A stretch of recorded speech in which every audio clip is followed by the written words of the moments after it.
500으로 집을 살 수는 없지 않을까 막연한 생각을 했던 것 같아요 당시에.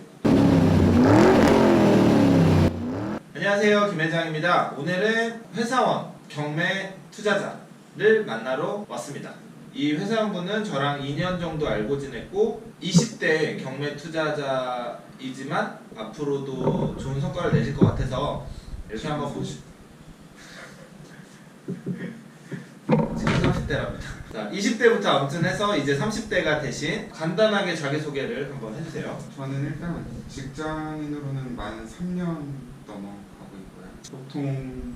보통 직급으로 치면 이제 주임이나 대리 정도 되는 거. 4년차 직장인이면 연봉이 어느 정도 나요? 연봉은 지금 제가 5천에서 5천 후반 정도 그렇죠. 네. 그러면은 굳이 재테크를 안 해도 연봉이 괜찮은 거 아닌가요? 세금 떼고 12개월로 나누면은 생각보다 제가 손해지는 돈이 굉장히 적어요. 그러면은 만약에 5천이다 딱 그냥 그러면은 실수령액이 얼마나 되나요? 한 300 중반? 300 중반 정도 될 것 같아요. 그러면은 뭔가 연봉이 부족해서 재테크에 관심을 갖게 되나요? 네. 회사 생활하다 보면 이제 돈을 모으기 시작하잖아요. 그래서 내가 받는 월급에서 얼마를 적금을 들 수 있을까를 따졌을 때 돈이 너무 조금밖에 안 남는 거예요. 예를 들어서 월급이 400만 원이다.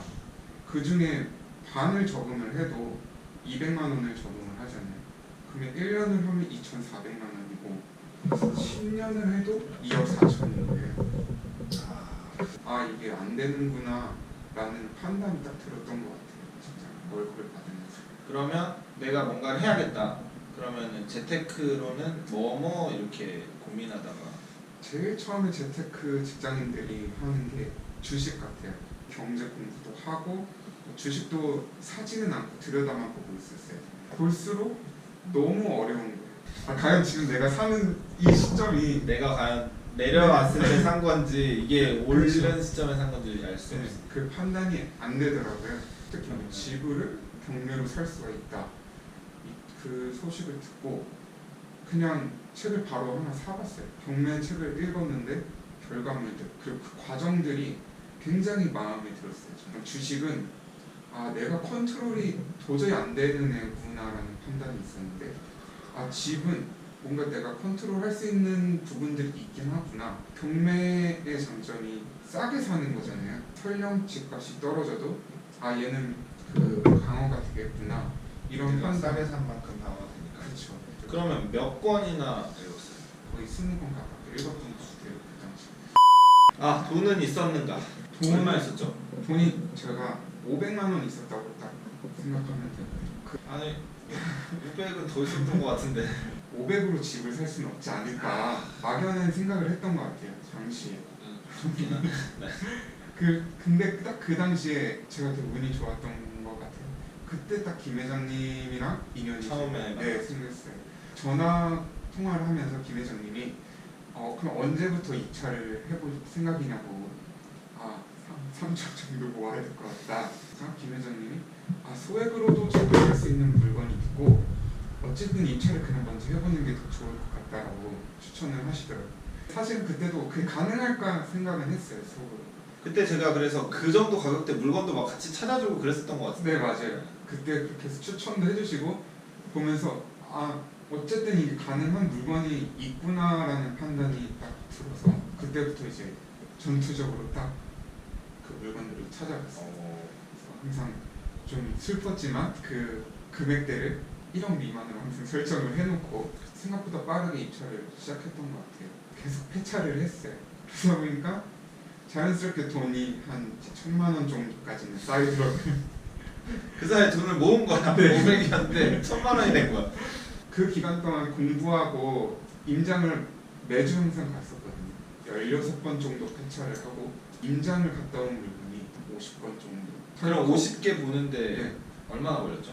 3개월. 직장인이 주말에만 보고 그 정도 하기가 쉽지 않은데. 그 당시엔 진짜 약간 지금 생각해보면 약간 미쳐서 돌아다녔던 것 같아요. 부자가 될 것 같은 기분. 내가 막 500만 원밖에 없는데 막 1억짜리 아파트 보러 다니고 이러면은 또 그거를 찾아다니는 것도 사실 되게 재밌잖아요. 처음에 이제 임장 갔을 때 부동산도 도저히 못 들어가고 너무 뭔가 무서워. 그쵸 무섭고 들어가서도 무엇을 물어봐야 될지도 모르겠고 왜냐면 월세 계약을 해본 적이 없는데 갈수록 오히려 약간 그냥 젊은 사람이 그렇게 와서 그렇죠. 열심히 산다는 그런 모습에 더 알려주신 분들이 저는 더 많았던 것 같아요. 제 생각 책 20권 읽었던 것보다 그 임장 가서 배운 게 훨씬 더 현장에서 네. 그렇게 임장을 하다가 네. 첫 낙찰이 됐잖아요. 네. 그때 그 낙찰 저는 이제 직장인이었고 그때 대리 입찰로 갔었거든요. 진짜 기분이 좋았던 거 아마 1, 2초 갔던 거 같아요. 1, 2초? 그래도 한 1시간 주던데. 그 밀려오는 걱정이 아 근데 나도 기억이 나는 게 내가 된 것처럼 막 좋아가지고 그쵸. 통화했던 기억이 나요. 그때 김회장님이 뭔가 느낌이 이 물건 낙찰될 것 같다고 하셨어요. 그때 통화에서. 근데 그게 네, 낙찰- 진짜로 낙찰이 된 거예요. 그냥 눈으로 맞아 떨어져가지고 점쟁이도 아니고 내가. 그러면 첫 낙찰을 했으니 네. 수익이 났잖아요. 네. 경매계에서 말하는 수익에 비하면 그렇게 큰 수익은 아닐 수도 있어요. 보통 흔히 말하는 천뛰기를 제가 했던 거거든요. 제가 말하는 천뛰기는 순수익 천뛰기예요. 세금 다 양도세 다 네. 내고 바로 단기 매도를 했기 때문에 40%를 내야 되잖아요. 저는 40%를 몇 개를 집을 하나 샀어 그걸로. 순수익이 현금으로 1,190만 원. 거의 1,200만 원. 그거 다 결혼하는데 들어가.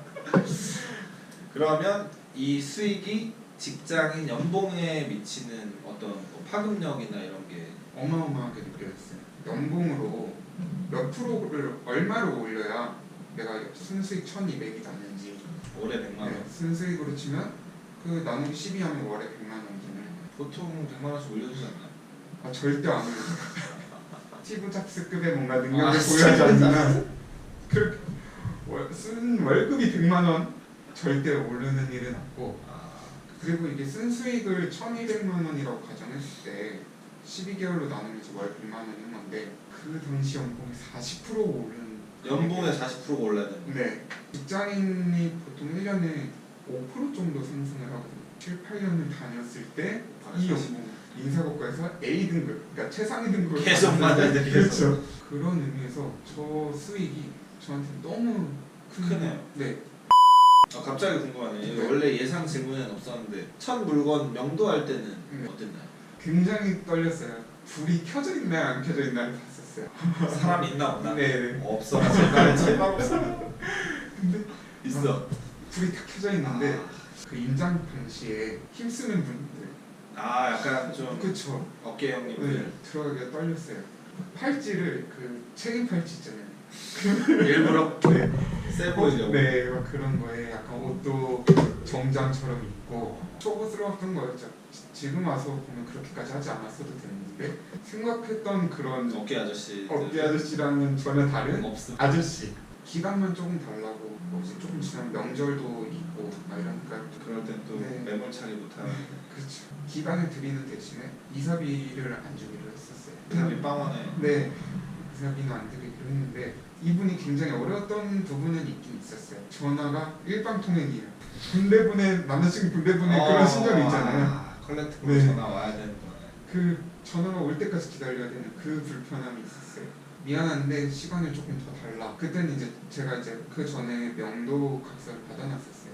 그래서 뭐 이 날짜 지나면은 뭐 저한테 이제 부당이득금 월세 그걸 내야 되고 그런 얘기를 하니까 그냥 나가겠다고 하시더라고요. 뭐야? 그냥 바로 그래서 그날 밤에 그냥 갔어요. 다시 그날 밤에 나간다고 하셨거든요. 그래서 나가는데 갑자기 야밤에. 네 바디 프레슨즈 안마기. 전신 안마기 있잖아요. 그 맞아. 엄청 비싼 근데 안마기 득템해. 아니 보통은 이사비를 줘야 되는데 뭐 안마기 선물 받은 거 아니고 작성 아직 잘 되나요? 네. 1년 넘었는데. 저희 부모님 집에 갖다 놓고 뭐 명도는 어려운 듯 해 보였는데 생각보다는 쉽게 해결해 줬어요. 케이스는 어렵지 않았다. 자, 직장인으로서 어려움, 그 어려움이 있었다면 어떻게 극복하게 됐는지. 1차적으로는 시간에 대한 제한. 나는 직장인이랑 시간이 없으니까 못하는 거야. 어쩔 수 없다. 네. 그런 식으로 핑계가 쉽게 만들어질 수도 있는데 연봉을 올리려고 이직을 많이 하잖아요. 진짜 많이 오르면 한 1, 20% 올려주더라고요. 근데 저는 이미 40% 연봉 상승을 맛을 봤잖아요. 경매로. 네. 오히려 경매 공부를 할 때 처음에는 당연히 시간이 부족한 건 똑같아요. 이직 준비하는 공부도 시간이 부족하고 경매 공부하는 것도 시간이 부족한데 직장을 위한 공부는 꾸준히 해야 되는 거예요. 근데 이제 경매 같은 경우는 한 번 이 공부를 해놓으면 확실히 계속 써먹고. 네. 내 돈 번다고 생각을 하니까 어떻게든 시간을 내서 하더라고요. 근데 저는 이제 그 당시에 퇴근해서 잠들 때까지 진짜 근데 저한테 그때 공부처럼 느껴지진 않았어요. 그 재미가 있으니까. 주말에는 무조건 임장. 이제 그 당시에 지금은 이제 와이프인데 데이트를 임장을 가는 거예요. 임장 데이트. 네. 근데 오히려 그게 더 재밌는 거예요. 여자친구 입장에서도 아, 사실 근데 본인 생각. 그럴 수도 있긴 한데 근데 문제 중에 하나가 입찰이잖아요. 연차가 보통 이제 한 15일에서 20일 사이 나오는데 1년에 15번 폐차를 하면 올해 입찰은 끝나는 거죠. 내가 입찰할 수 있는 게 1년에 15번, 쉽게 말하면은 15번이네. 1원짜리까지 네. 잘 나와가지고. 그러니까 누나가 대리 입찰을 해줬다. 이제 뭐 그럴 때도 있고 어머니께서 가주실 때도 있고 그 대리 입찰을 하니까 확실히 훨씬 여유로워졌어요. 누나가 뭔가 원하는 건 없었나? 현금으로 조금 줬어요. 아, 예. 대입되네. 그래야 또 가실 때. 아, 또 나중에 또 시켜 먹으려고. 그리고 또 이제 공매라는 것도 있으니까 공매 같은 경우는 직장인들은 그냥 인터넷으로 입찰할 수 있어요. 인터넷 입찰. 네. 그또 어려운 점 없어요? 이제 어려운 부분은 어려운 점이 없다. 멋있네. 자, 재테크를 고민하는 직장인에게 같은 직장인으로서 재테크의 수단 중에 하나로 뭐 부동산 투자나 부동산 경매에 대해서 한마디로 정리해 주자면 뉴스에서 말하는 서민이라고 하잖아요. 그거를 탈출할 수 있는 내가 한번 그거를 깨고 나가볼 수 있는 수단이 저는 부동산이나 부동산 경매라고 생각을 해요. 직장 생활에 대한 여유를 주는 건 확실해요. 직장에서 설령 이 직장에서 제가 잘린다면요 세상이 무너지는 일인 거예요. 야근하면서 막 성과를 내야 되고 하는데 뭔가 이런 이제 수익이 나는 다른 제2의 또 수단이 있으니까 대하는 태도가 굉장히 여유가 생겼어요. 밝게 접근할 수 있는 거예요. 직장에 네. 약간 쪄들어서 이렇게 하는 게 아니라. 그렇죠. 꼭 부동산 경매가 아니더라도 다른 제2의 수단이 있다면 근데 저는 그거를 부동산 경매가 제일 좋은 답안이다라고 생각을 하고 하는 건데 그 신세한테만 하던 사람들한테는 저 포함 굉장히 큰 힘이 되는 것 같아요. 알겠습니다. 자, 오늘은 회사원과의 대화를 해봤어요. 얼굴 공개를 원하지 않는 분은 제가 이렇게도 촬영이 가능하니까 촬영을 원하시는 분은 댓글 달아주시고 회사원도 경매를 할 수 있어요. 항상 누누이 얘기하던 게 하루에 2시간만 투자해도 사실 부동산 투자할 수 있거든요.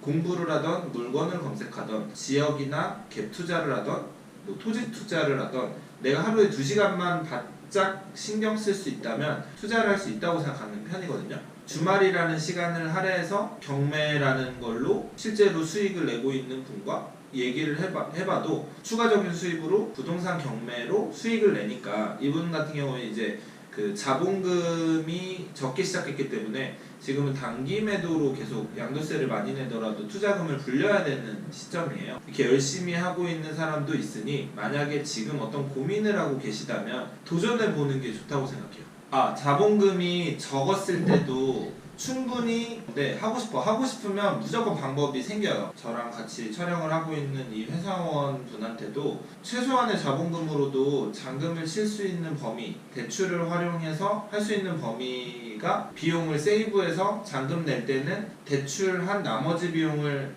충당할 수 있는 여력이 있었기 때문에 1,000만 원으로 딱 시작하라는 말씀을 드리긴 어렵지만 내가 잔금을 낼 수 있는 비용이 얼마인지 대출이 얼마까지 되는지 확인할 필요는 있다고 생각합니다.